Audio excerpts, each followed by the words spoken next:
Well, let me tell you, age is just a number.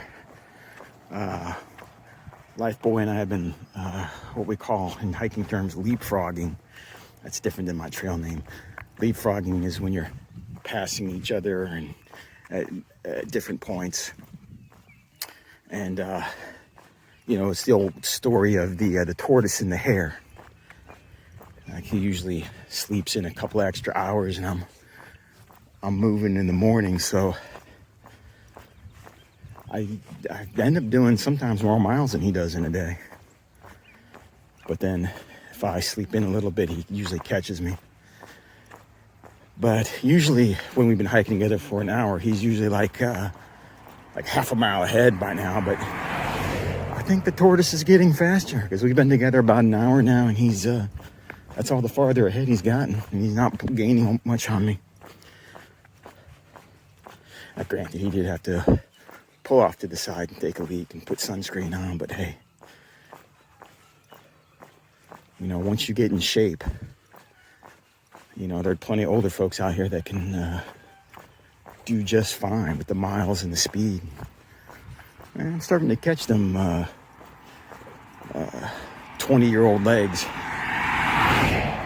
Like he's in his mid-20s, maybe early 20s. But anyway, catching him. Yeah, the old. Oops. That's what I get for getting cocky. I'm still in my face. The old tortoise is definitely getting faster. Another half hour's gone by. You can see he barely made any time. But, it's simple math. If the hare wakes up late and does hikes for 8 hours at 3 miles an hour, that's 24 miles. If the tortoise wakes up early and hikes for 10 hours at 2.5 miles an hour, that's 25 miles. Sometimes he's like, how'd you get farther than me today?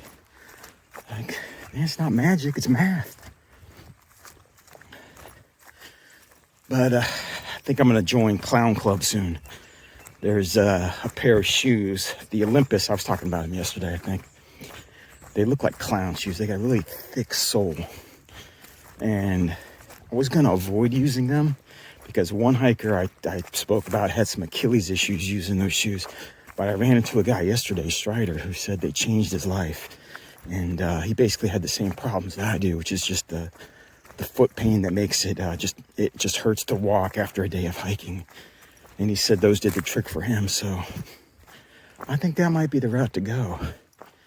He said there's still a lot of limestone walking and bike path walking ahead. So yeah, I'm gonna have to get myself some clown shoes. Get myself one of those red noses and a wig. Join Clown Club. So I'll be in REI today looking at shoes, and hopefully they have those in my size. Seems like the way to go. Yeah, I think I might even be gaining on them now. I'm telling you, don't worry about your age. You'll get in hiking shape real quick. Well, not real quick. Took me, 30 days? But I feel like I'm in hiking shape now. I don't have any pains in my back. Usually it goes through like a rotation. Like you'll start to get pains in your shoulder and your back and your hips and then, different places. And then once you're in hiking shape, all that goes away. All my pain is gone, except for at the end of the day, the balls of my feet hurt really bad. And those clown shoes will do the trick, I know. So I'll be hoping they have those today. You see, not gaining much at all, if any. See, the tortoise also runs a little smarter game. As you should know, say if you got like a tire, well, the outside circumference is longer than the inside circumference. The hair's on there, usually walking on the pavement, which is going to hurt and wear you out. The sun's on the right, so I'm staying nice and cool. While he's taking the longer way around, staying mostly on the pavement and in the sun. See, there he goes, back on the pavement, thinking it's faster. Gonna wear him down. He's gonna slow down. I think this might be a day for the tortoise.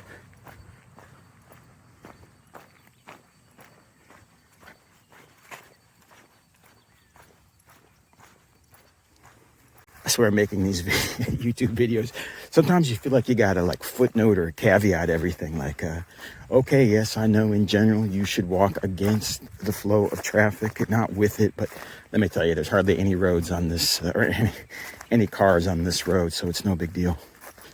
And yeah, I'm gonna stay on the shade side, and I walk just off the pavement, so it's gonna be a lot further down the trail or road before my feet are hurting like it would be if I was on the pavement.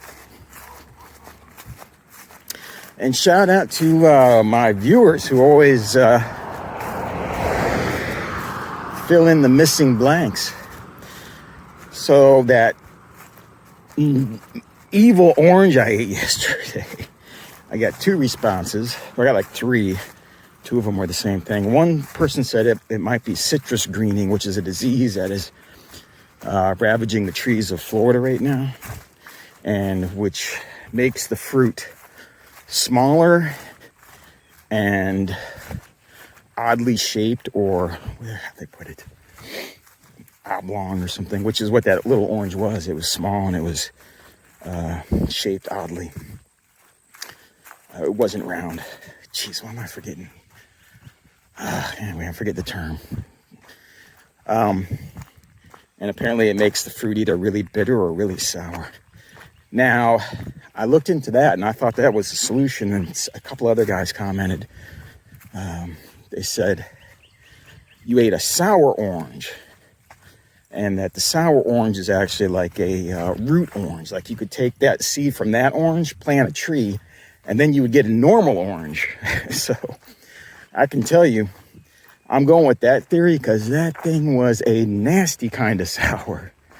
I mean, it was like, you know how you used to take those 9-volt batteries and put them on your tongue to test them? Man, it was like licking 10 of those things. It was so just nasty sour. So I think that's what it was. I think they were just sour oranges that I guess are the base for regular orange trees. And also, I'm going to put up a picture. Team Serbia for the win. One of my Serbian viewers found a picture of what that sugarcane press looks like. And yeah, I'll put that up now. All right, Millie, nice find. This is the Chattanooga Plow Company. This is what that thing originally looked like. I mean, you remember that it had like a big piece missing out of it. And this was definitely what I saw. And it is a sugarcane press. I thought that was a G, but that's obviously a fancy C. And pretty cool find, man. Oh, yeah. You know how the story goes if you've read it.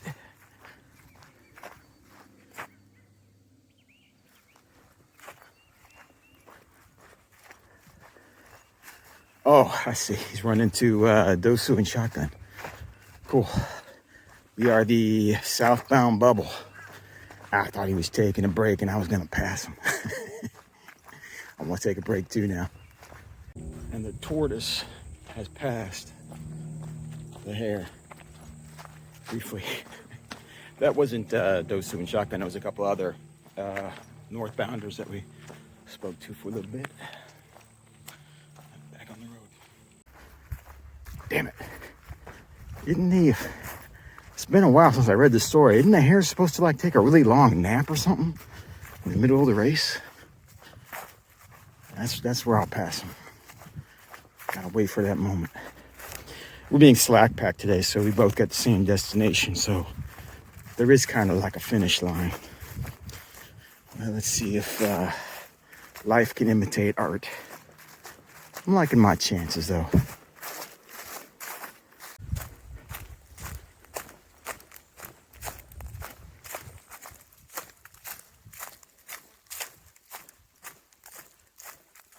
Nice shady spot. Break time. passes. You missed the turn. I was like, where's Paul? You kept going. Yeah.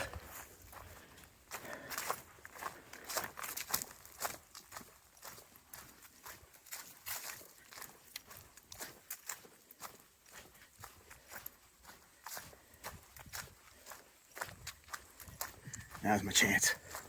I knew it.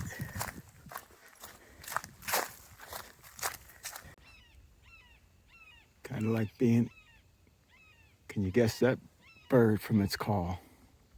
Hear it?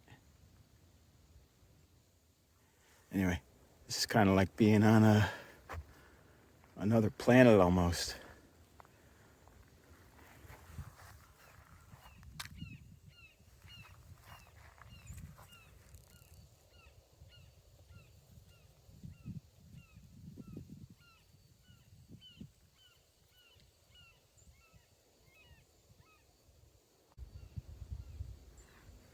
All right, you birders. See if any of you can tell me what that bird was by its call. You've been pretty good so far. Well, the tortoise is going to keep going. Let's hope that this is too good for the hare to pass up.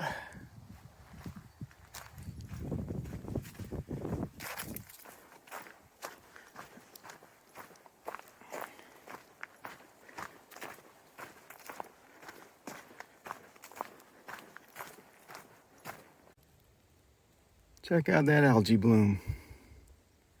Hope the camera picks up just how green that is. That is one giant algae bloom. Looking for a pair sticking out of the water somewhere, but I don't see them.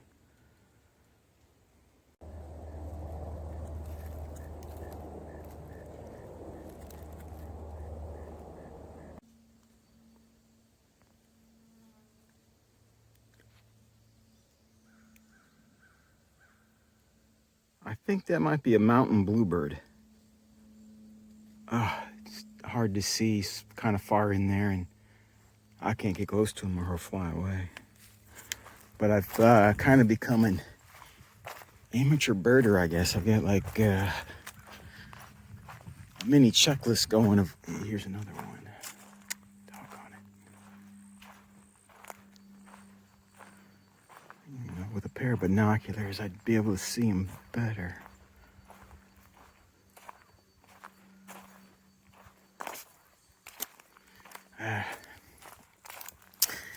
Anyhow, so I'm on the hunt for something called a scrub jay,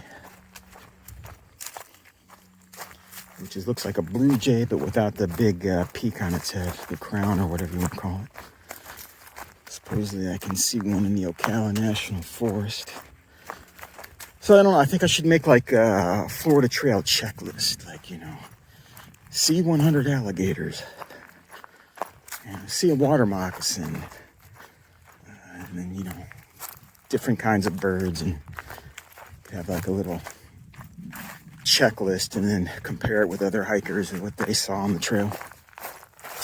So there's some birds I'm on the lookout for. We'll see if I see them.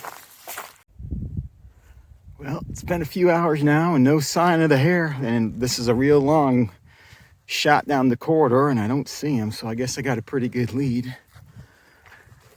Our destination for today is Caraway Church Road, which is right at the end of this dirt road. I think it's about another 2 miles ahead. So, oh my goodness, you mean those fairy tales aren't just puff pieces intended to blind us from the harsh realities of life? There is a moral to the story. There are real life applications that we can take from them and apply in the real world. So I guess what's the moral of that story?